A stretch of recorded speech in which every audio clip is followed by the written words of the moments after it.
ઈશારો કરે છે. વાણી ગાવાની નથી, વાણીને સમજવાની છે.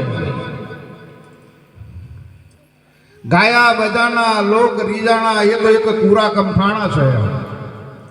વીરસિંહ બાપુ જો ગાદી ઉપર બેઠા હોય નરગો હોય લાઈન બે હોતા કોઈની તાકાત નહીં હોય, નરગોલા હોય મેદાન વચ્ચે ચિયોક માર ખાય એમ. આ વીરસિંહ બાપુની વાત કરું, મારી નહીં.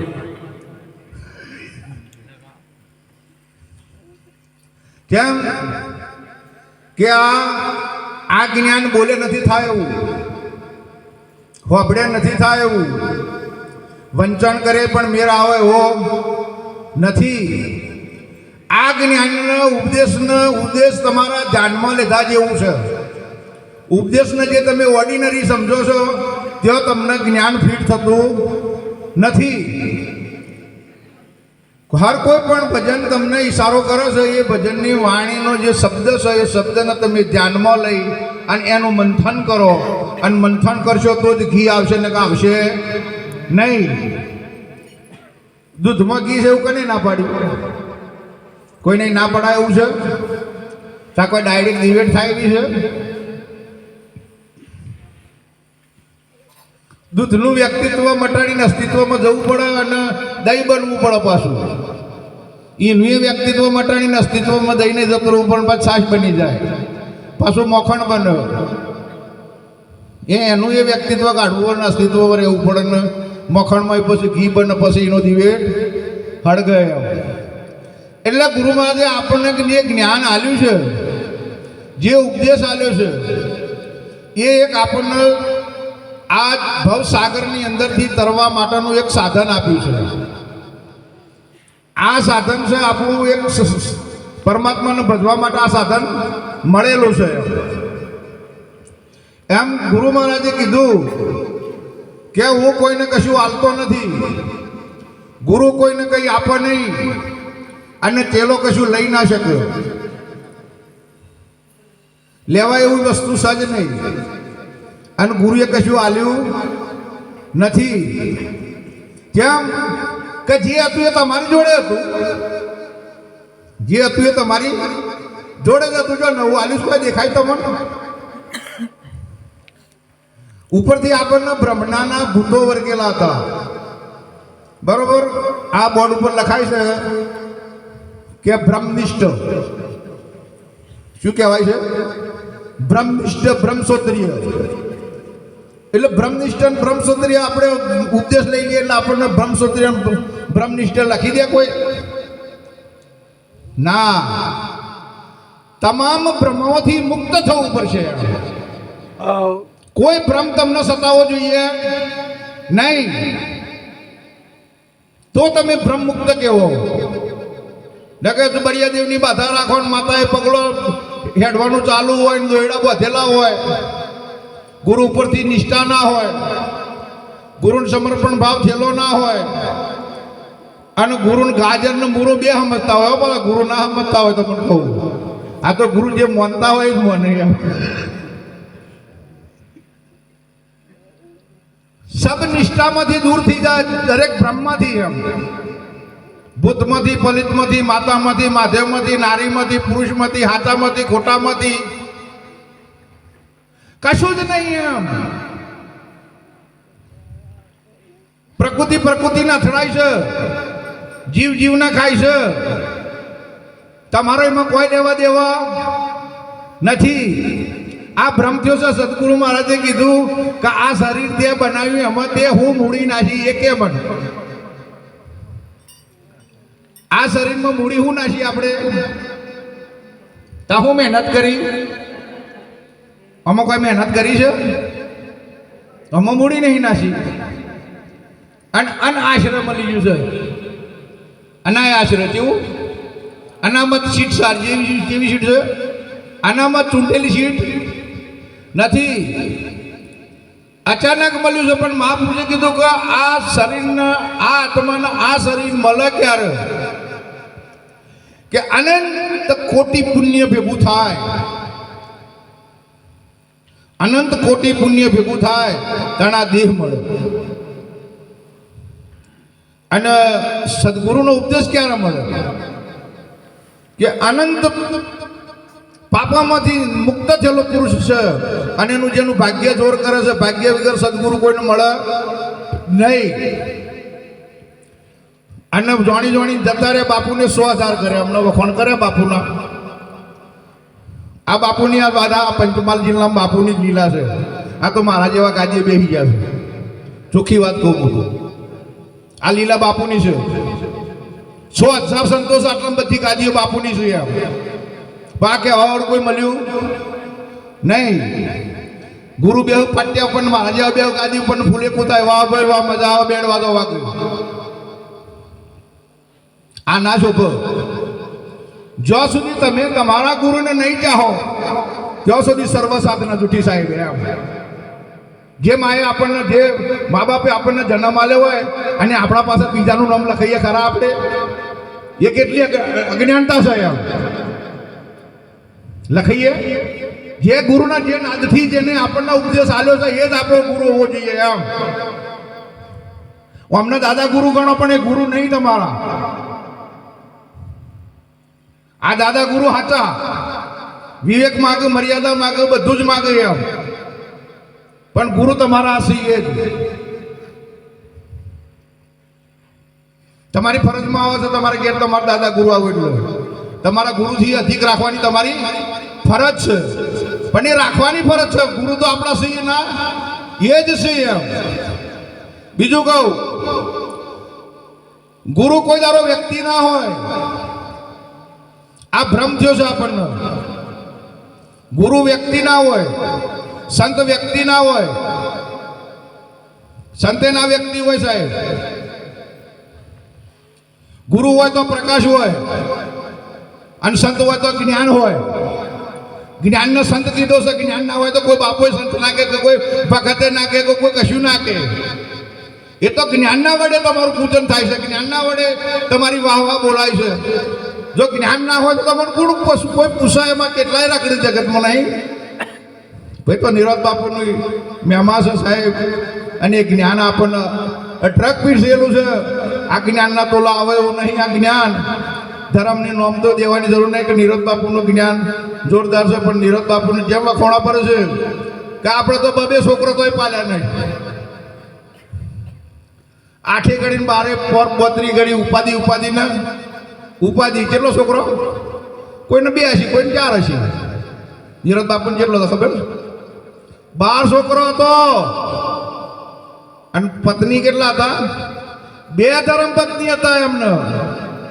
અને એવો પુરુષ ટાઈમ લઈને એને 16 ગાદીનું સ્થાપન કર્યું. આ જ્ઞાન આ ભારત ભૂમિની અંદર પ્રગટ કર્યું. યાર તો આપણે શું કર્યું? યાર અને એ પુરુષ બોલે છે કે હમ હે જોગી અલખ અનાદિ પારા, ભ્રમ से पारा, नाम रूप गुण नहीं हमारे कबू न धरू अवतारा, इस बिन हमें सब में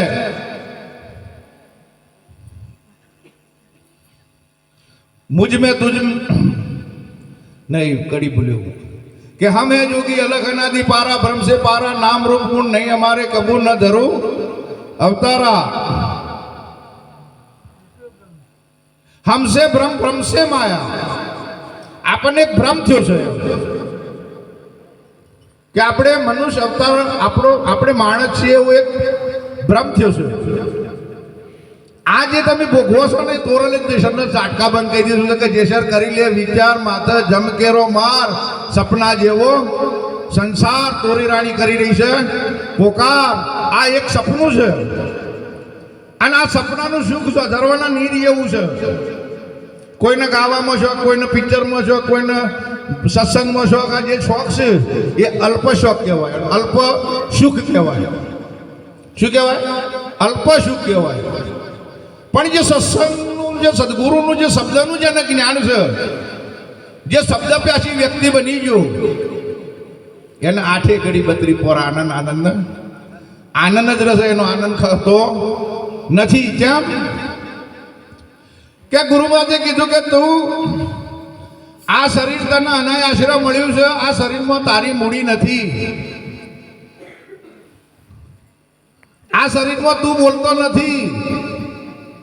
આ શરીરમાં તું જોતો નથી. આ શરીરમાં તું સાંભળતો નથી. આ શરીરમાં તું ખાતો નથી, તું હો શરીર તો ખાઈ છે, બધું કરે છે, શરીર કરે છે એમ. પીતો નથી, મરતો નથી, જન્મતો નથી કે એ તો કે મારે ગુરુની એવું જરૂર છે, મારે આ બધું ડફાકો ઊભો કરવાની કોઈ જરૂર નહીં. ગુરુ એટલે કહેવા શું માંગે છે આત્મા કે હું તો અજર અમર વિનાશી છું, કોઈ પદ હું ભોગવવા તૈયાર નથી. આ જગતની અંદર અમર વસ્તુ હોય તો ખાલી આત્મા અમર છે. અને એક વસ્તુ યાદ રાખો કે એક શાખા વિશ્વની અંદર એ તો પહેલું બનાવો એમ, એ પહેલો ઉપદેશ આપો. અહીંયા કેટલા બધા બેઠા છે, એક જ છે, બે નથી. કુંભાર નવડો પડે ને ઘડી નાખ્યો, માટલો ખાશે, બધો પાણી ભરીને મેં દીધો, પૂનમનો દાડો છે. માટલા તો જુદા દેખાય કે ના દેખાય? એ તો માટલાની બલિહારી છે કે તોલની બલિહારી છે? માટલાની, માટલો જુદું પાણી છે, જુદું દેખાય છે, બાકી ચાંદ તો એકનો એક જ છે. એમ પરમાત્માએ આ ઇલેક્ટ્રોનિક સાધનો ઘણા બનાવ્યા આપણા મનુષ્યોને, પણ જેના જેના જેમ જેમ ગુણ મૂક્યા છે એમ એમ કોમ કરે છે. લાઈટ એકની એક છે, ઘંટી મોકલો તો દરિયા આવે, પાણીમાં મોકલો તો પાણી કાઢી આવે, બલ્બ લગાવો તો અજવાળું કરે, શીવવા બેહારો તો શીવી નાખે. એને જે કોમ કરાવે બધું કરે, પણ કરંટ એકનો એક છે. આ બધા ગુણ અલગ અલગ મૂકેલા છે આપણામાં. અંદર જીવ છે, જે વિચારો છે એ આપણને સતાઈ રહેશે. અને જ્યારે એ સમજાય એ દારે કશું બોલવા પણ રહેશે નહીં. આ તો બીજું ચમ દેખાય એવું કરજો, કૂતરાને મારી દર્પણ મૂકો શું કરે ભાઈ? એમ ક્યાંક હું શું એમ એને જો એટલું જ્ઞાન હોત તો આપણને કઈ હોત, પણ આપણને ના કરતા રાશી છીએ તો એ તો એટલું થોડી વાર પૂછડીઓમાં પટપટાવ રાગ થઈ જાય, પણ આપણે ના થાય. થાય કોઈ જોજો અજોણા વિસ્તારમાં કૂતરું જાય ને એટલે પેલા બધા ખાસા બધા ભેગા થઈ જાય ને એટલે પેલો ભૂઈ પડી જાય, પછી પૂછડીઓ મમ કરે એટલે પેલા ઊંઘી પછી પાછા વળે, કશું ના કરે કે નમી ગયો એમ. આપણે કોઈ નમવું જ નહીં, કોઈ નમવું કોઈ જોઈ જુઓ, નમી જુઓ, ખબર પડે શું થાય છે આમાં. પણ ના,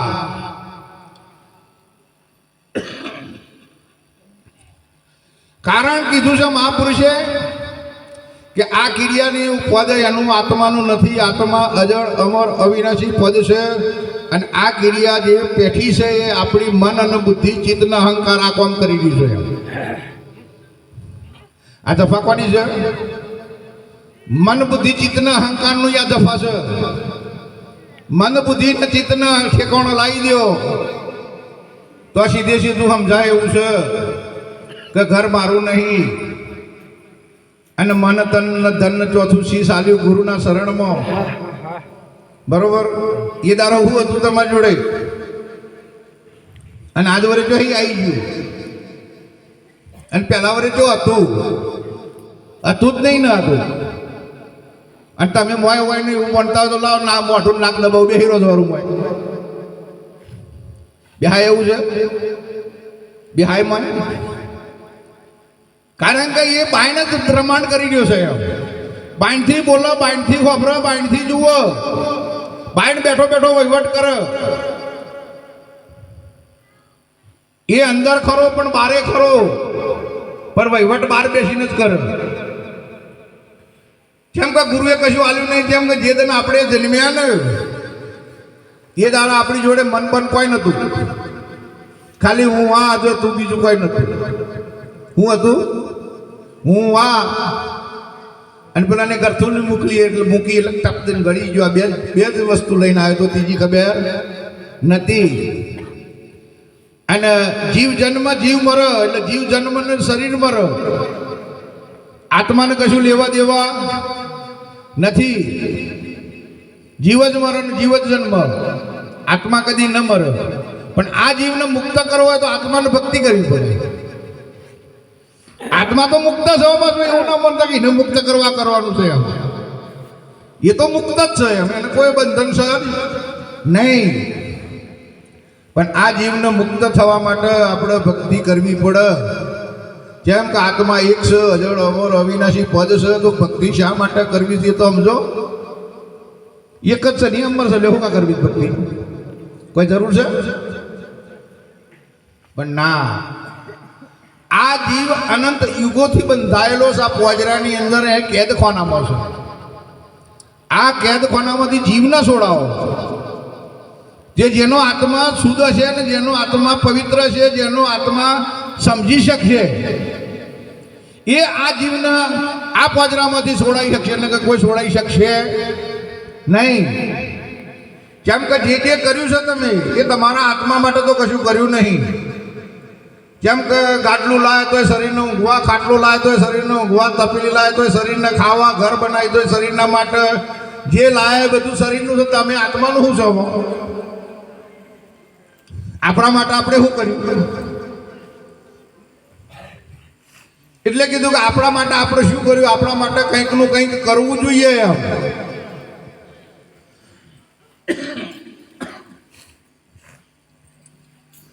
ગુરુજીના શરણોમાં જો તમે જતા રહો, ગુરુજીને સમર્પણ ભાવ કરી દો, તો ગુરુજી તો એમનો ભાવ જેટલો ઊંચો છે ગુરુનો, તો એમ બહુ ઊંચો ભાવ છે એમનો. એક વાણી બોલું, સોમારામ મહારાજ તમે જીલજો.